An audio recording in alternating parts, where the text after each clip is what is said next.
بسم اللہ الرحمن الرحیم۔ آج کی ویڈیو ہر اس مسلمان کے لیے ہے جو اس بات کا خواہاں ہے کہ اس دنیا میں ایک بار پھر سے انصاف کا نظام یعنی کہ خلافت قائم ہو۔ ناظرین، اس دور جدید میں جہاں ہم دور فتن میں داخل ہو چکے ہیں، اس میں کوئی تصور بھی نہیں کر سکتا کسی ایسے نظام کی جس کی بنیاد عین اسلام پر ہو۔ لیکن اللہ تعالیٰ کا مسلمانوں سے وعدہ ہے کہ قیامت سے پہلے ایک بار پھر ان کی حکومت قائم ہوگی جس میں عدل اور انصاف ہوگا۔ اب یہ حکومت قائم کیسے ہوگی؟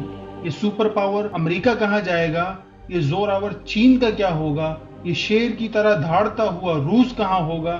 اور ہمارا ابدی دشمن انڈیا کہاں سو رہا ہوگا؟ ان تمام سوالوں کے جواب آپ کو اس ویڈیو میں دیے جائیں گے، مگر اس سے پہلے اگر آپ نے ہمارے چینل سبسکرائب نہیں کیا تو اسے سبسکرائب کر لیں اور بیل آئیکن پر ضرور کلک کریں۔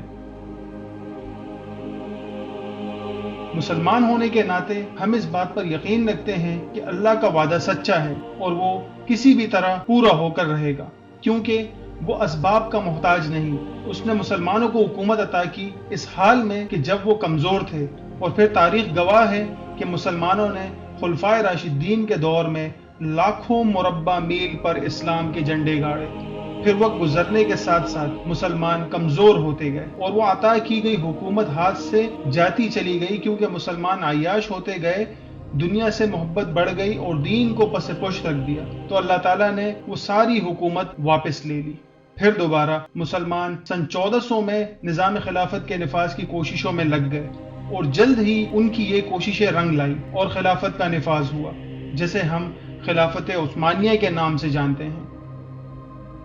یہ خلافت ایک طویل عرصہ ایک طویل رقبے پر چلتی رہی اور مسلمان بیشتر فتوحات سے ہمکنار ہوتے گئے۔ یہ خلافت کم و بیش 600 سال تک چلی، جو کہ موجودہ دور کی ترکی، یونان، بلغاریہ، مصر، ہنگری، میسیڈونیا، رومانیہ، جارڈن، فلسطین، لبنان، سیریا، حجاز جس میں مکہ اور مدینہ شامل ہے، اور نارتھ افریقہ کے کچھ حصے پر مشتمل تھی۔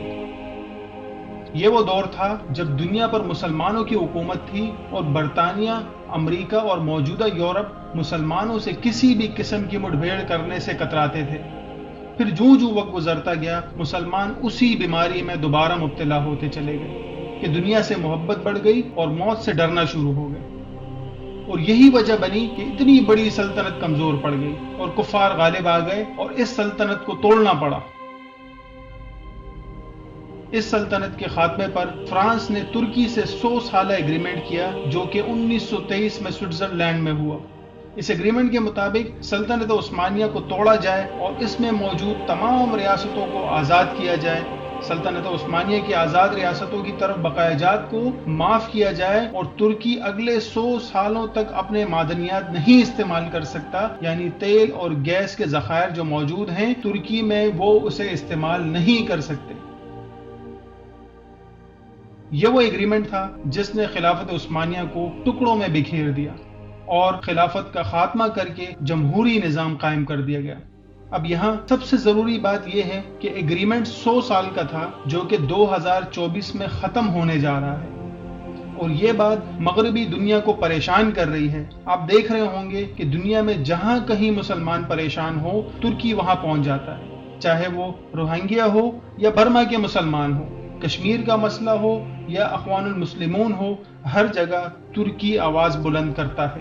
اب جیسے ہی یہ ایگریمنٹ ختم ہوگا، ترکی دوبارہ خلافت کی کوششوں میں لگ جائے گا، اور یہی وجہ ہے کہ مغربی دنیا میں ڈرامہ ارطغرل پر پابندی عائد کر دی گئی ہے، اور پاکستان میں بھی اس کو لانچ کرنے میں بڑی رکاوٹیں سامنے آئیں۔ بہت ساری انڈین اور امریکن لابیز اس ڈرامے کو روکنے کی سرتوڑ کوشش کرتے رہے۔ دراصل یہ ڈرامہ سیریل اسی بات پر مبنی ہے کہ خلافت عثمانیہ کیسے قائم ہوئی، مسلمان کون تھے، اور یہ مغرب کی کیا اوقات تھی جب یہ مسلمانوں کے تلوے چاٹا کرتے تھے۔ اس بات کو لے کر مغرب خوفزدہ ہے کہ اگر آج مسلمان کا بچہ یہ جان لے کہ وہ کون تھا، تو ہماری سالوں کی محنت ضائع ہو جائے گی جو ہم نے اسے خود کو حقیر اور غلام سمجھنے میں صرف کی۔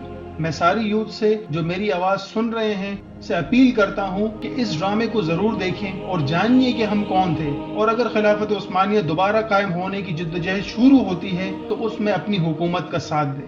جزاکم اللہ خیر۔ مجھے امید ہے یہ ویڈیو آپ کو پسند آئی ہوگی۔ اگر آپ کو پسند آئی تو اس ویڈیو کو لائک ضرور کیجیے گا۔ ناظرین، اگر آپ یہ جاننا چاہتے ہیں کہ اس کاغذ کے نوٹ کی حیثیت کیا ہے تو یہاں کلک کریں، اور اگر یہ جاننا چاہتے ہیں کہ کورونا کتنا خطرناک ہے تو یہاں کلک کریں۔